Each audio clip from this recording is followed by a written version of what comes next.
Namaste, OGI family. What is up? What's happening? What is crack-a-lackin'? And thanks for coming back. We're going to do kind of a part two, and it's following close on the heels of the last episode, but I don't care. Like I said, screw the rules.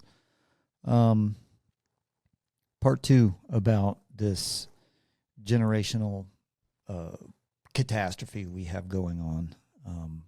Last one we called Burnt Bridges, Generational Warfare. This one we're going to call Generational Responsibility. And this is something I've been writing on and speaking about for 6-7 years now. So let's put it down right here. Let's start the podcast side and get this thing going. Not much of a lead in today because I'm very boring, right? Story time with Scooter. OGI Podcast 7, Generational Responsibility. Hey now, regards and good wishes, people of the world. We have made a blood sport out of intergenerational warfare, have we not? Seems like everybody with social media access and vocal cords seems to find some sort of counterfeit validation through trashing and blaming. But, of course, no one has anything to say about solutions and reconciliation. And largely, I think it's because not very many know what the issue actually is. It comes down to responsibility. In this case, generational responsibility. So let's talk it through. Please note, the following will be enhanced through allegory, digression, and metaphysics. Intake accordingly. Let's get into it, shall we? 4, 3, 2, 1. Lift off and the clock has started.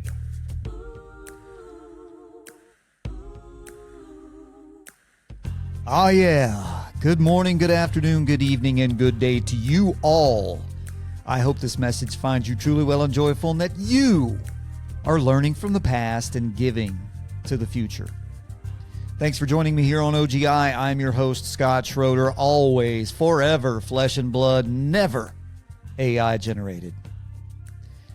And I am grateful for a little bit of your valuable time.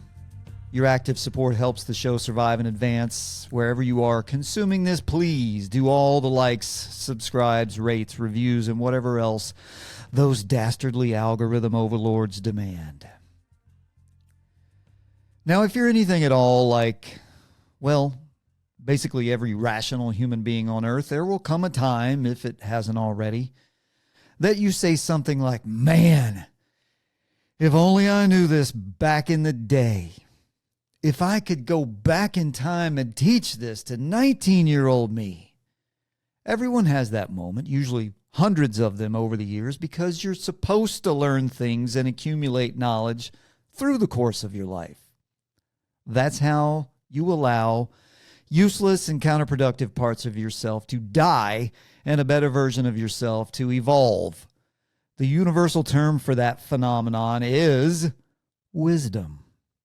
And wisdom only comes through time and experience, which, if executed somewhat effectively, is the path you travel to well-being. Yeah. If I only knew then what I do know now. It's a paradox that proves useless, because if you did know then what you know now, your entire life would be incredibly boring. The good news, the fantastic news, is that you actually can go back in time, in a manner of speaking, and impart acquired wisdom, and you actually have a responsibility to do so. Generational responsibility. No, you are not going to hop in a sports car and fire up the flux capacitor. That would be awfully rad. But there are plenty of people in your life here in the present who are the embodiment of past versions of you. If you've done your best to learn and evolve and grow as a human, then you have the gift of wisdom. And my friends, what good is a gift that's never given? This concept is, after all, not the sole purpose, but the foundation of OGI. And let me drift back from the time travel tangent back to what I call generational responsibility. This is a linear cycle of positive human growth and development that should be in constant motion. And that's right, I said linear cycle, because this concept involves a small repeating cycle that proceeds forever down an infinite linear path. Imagine a celestial bowling ball rolling across the universe. You got all that? Allow me to illustrate with an allegory of sorts. I want you to close your eyes and follow me as we drift through the following story. It's Thanksgiving, or for the global audience, your cultural gathering feast. Everybody has one. The traditional gathering of friends, family, and community to celebrate life and show gratitude. I'll draw on a personal experience for my story, but I'm certain this is relatable across the span of civilization. I'm from the deep southeastern United States, where we have a diverse and extraordinary culinary melting pot.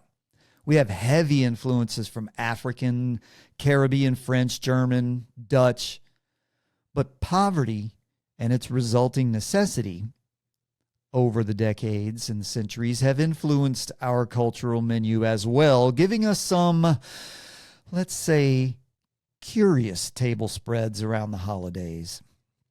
When you're poor, you eat what you can gather or kill, and you throw nothing away. And secondarily, you buy or barter the cheapest ingredients available.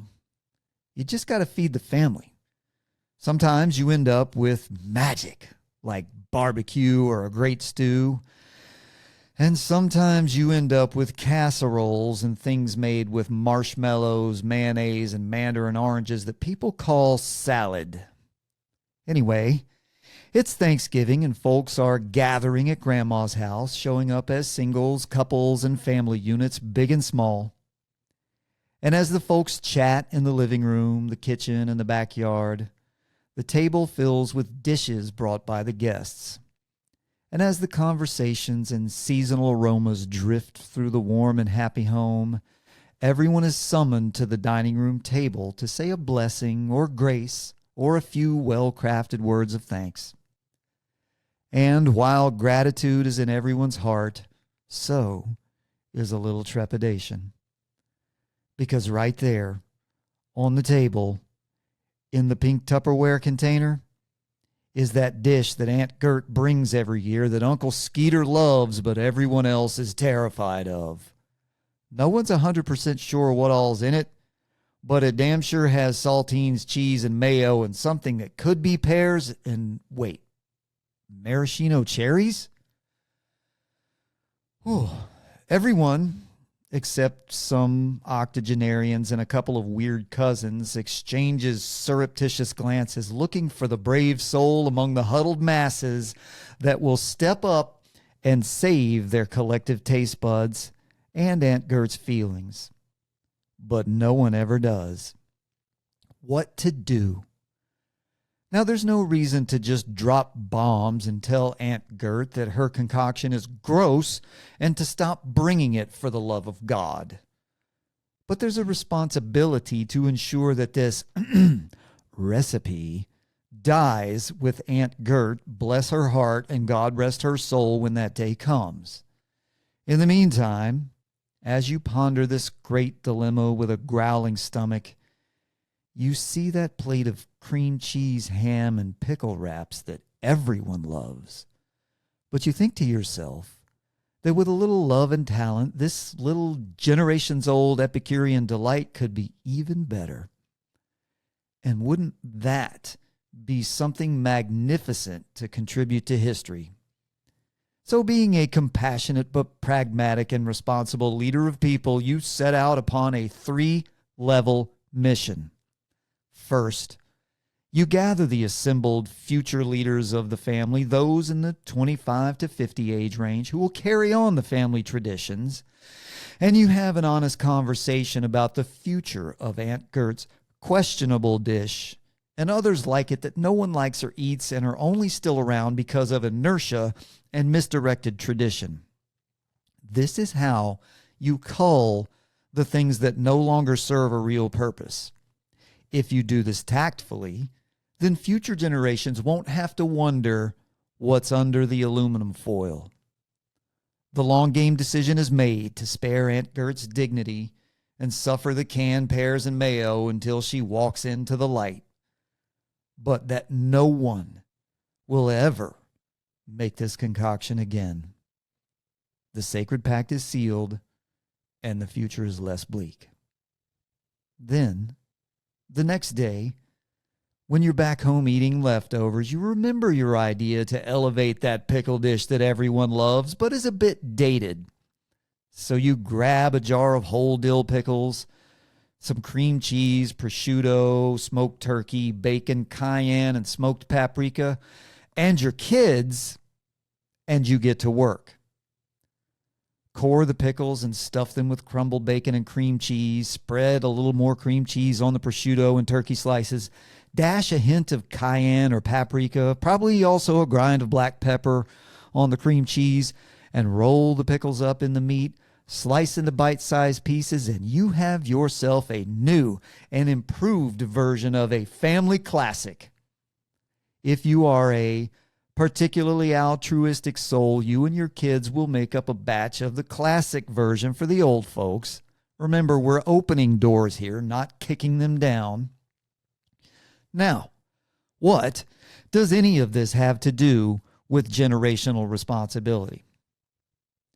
In a short series of self-engendered events, you phased out an outdated, useless item. You took something wonderful from the past and added your own ideas to it so that it could live on. And you taught your kids how to carry that idea forward and showed them how tact and creative thinking can continue to generate a better future. This is how a healthy society grows. Every generation since the dawn of time has had its good and bad, and all of it has value. The only thing that has no value is that from which you learned nothing. It is the responsibility of the present version of each of us to utilize open and honest minds to take what was given to us by the previous generation, allow the bad and useless to die, carry the good with us and add our own touches to it, and to pass it forward to the following generation so that they may do the same. That is the linear cycle of generational responsibility. Are we doing this anymore?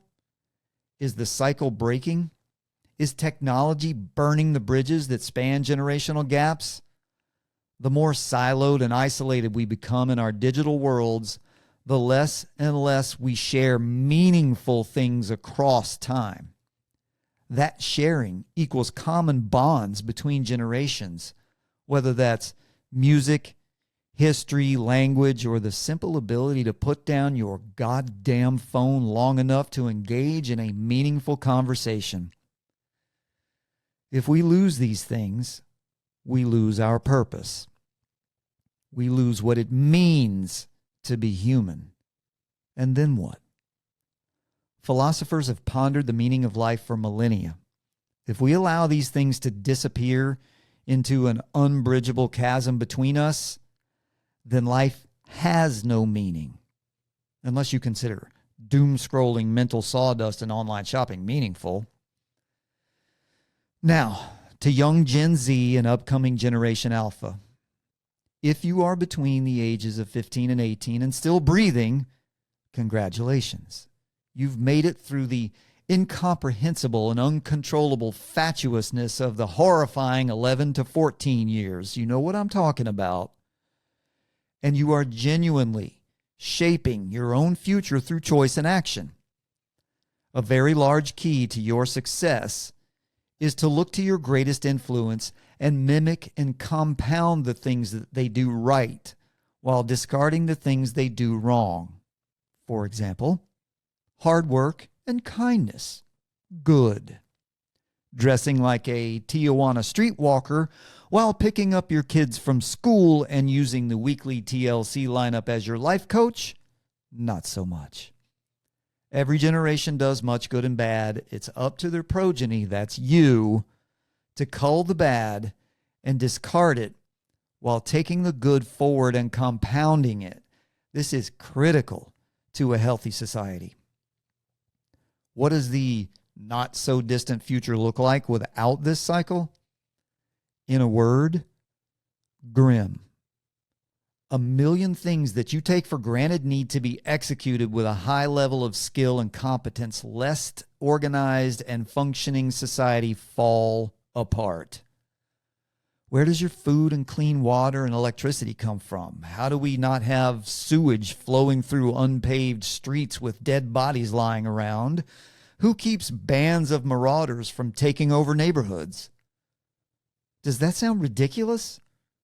Well, it's not. Those jobs happen every day by skilled people. If these and countless other indispensable jobs aren't executed by skilled people who teach the next generation to do them even better than they do, well, your TikTok latte skin tutorial world is going to become very complicated very quickly, and you will be overwhelmed by a reality tsunami that will take you clean off the chessboard. There are things that you see and feel and know inherently, but they remain abstract, tenebrous notions until someone says it out loud and delineates the evidence. I recently heard Mike Rowe talk about how the trades are slowly dying in America because of replacement failure. For about 2 decades now, for every 5 tradespeople who retire, only 2 take their place. Now, that may not sound very alarming to you, but we are talking about the loss of generations of accumulated and refined knowledge and skill in societally fundamental roles. These are the jobs and skills that keep the lights on, the roads paved, and the water clean. These are the skills that keep buildings and bridges from collapsing and planes from falling out of the sky. These are the skills that touch your life every day in ways that you aren't consciously aware. These are the skills that, when lost, will grind society to a halt. We can fix this if we want to, or we can keep pretending that someone else will always be there to take care of it.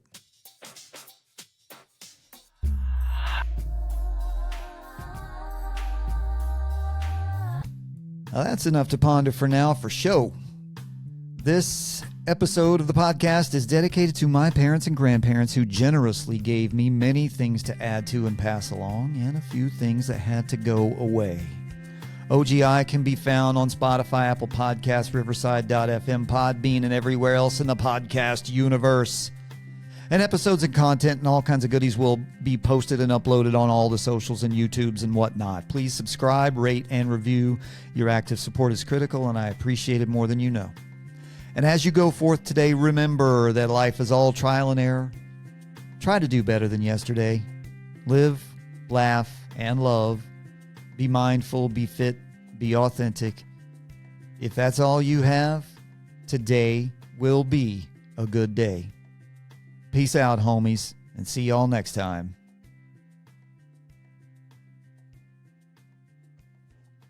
That was fun, right?